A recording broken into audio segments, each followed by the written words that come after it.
Halo, kita akan praktikum simbiosis hewan dan tumbuhan. Yang pertama, benalu dan tanaman inang. Benalu dan tanaman inang adalah simbiosis parasitisme, di mana benalu merugikan bagi inangnya. Benalu mengambil sari-sari makanan pada inang, sehingga benalunya untung, inangnya dirugikan.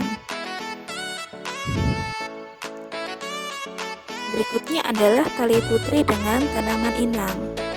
Di sini simbiosis antara keduanya adalah simbiosis parasitisme, di mana pihak yang diuntungkan adalah tali putri karena mengambil sari-sari makanan dari tanaman inang, dan tanaman inang tentunya dirugikan.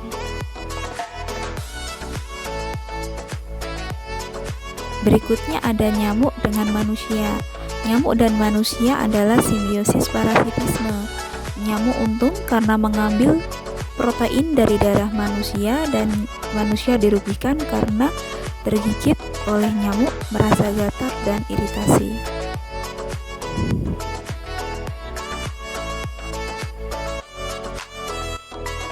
Cacing gelang dan manusia. Di sini simbiosis yang terjadi antara cacing gelang dan manusia adalah simbiosis parasitisme, di mana cacing gelang mengambil sari-sari makanan pada usus halus manusia.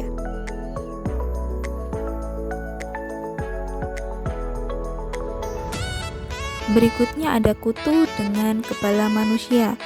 Simbiosis yang terjadi adalah simbiosis parasitisme, di mana kutu menghisap darah manusia dan manusia merasa gatal dan iritasi.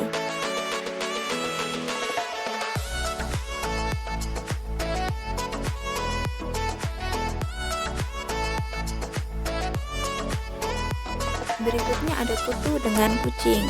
Simbiosis yang terjadi antara kutu dengan kucing adalah simbiosis parasitisme, di mana kutunya untung, kucingnya dirugikan karena merasa gatal dan iritasi dari bekas gigitan kutu.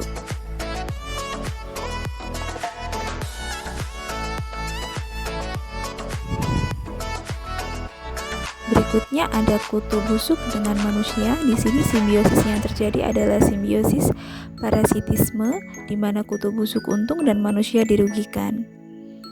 Kutu busuk menghisap darah manusia dan membuat iritasi. Berikutnya adalah flagellata dengan rayap. Simbiosis yang terjadi antara flagellata dengan rayap adalah simbiosis mutualisme karena keduanya saling menguntungkan. Berikutnya adalah E. coli dengan usus manusia. Ini juga merupakan simbiosis mutualisme saling menguntungkan antara kedua belah pihak, di mana E. coli membantu pembusukan sisa makanan di usus besar.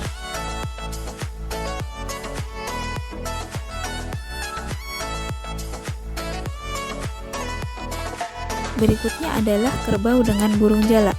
Simbiosis yang terjadi antara mereka adalah simbiosis mutualisme, di mana burung jalak mengambil kutu pada kerbau, dan kerbau menguntungkan karena tidak tergigit lagi oleh kutu.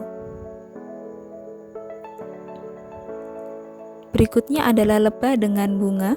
Simbiosis yang terjadi adalah simbiosis mutualisme, di mana lebah membantu proses penyerbukan.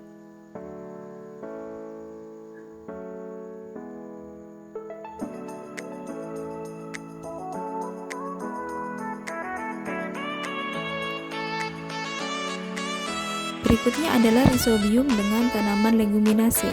Simbiosis yang terjadi pada rhizobium dan tanaman leguminase adalah simbiosis mutualisme, di mana rhizobium bisa mengikat nitrogen bebas yang ada di udara dan bisa digunakan oleh tanaman leguminase.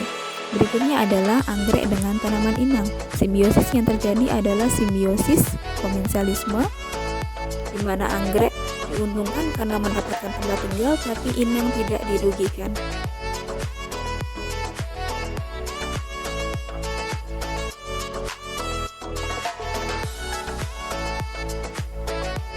Berikutnya adalah paku kadaka dengan pohon inang. Simbiosis yang terjadi adalah simbiosis komensalisme, di mana paku kadaka mendapatkan tempat tinggal dan pohon inang tidak dirugikan.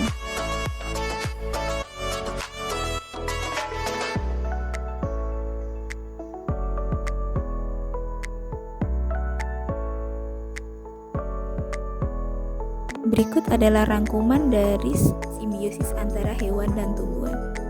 Terima kasih.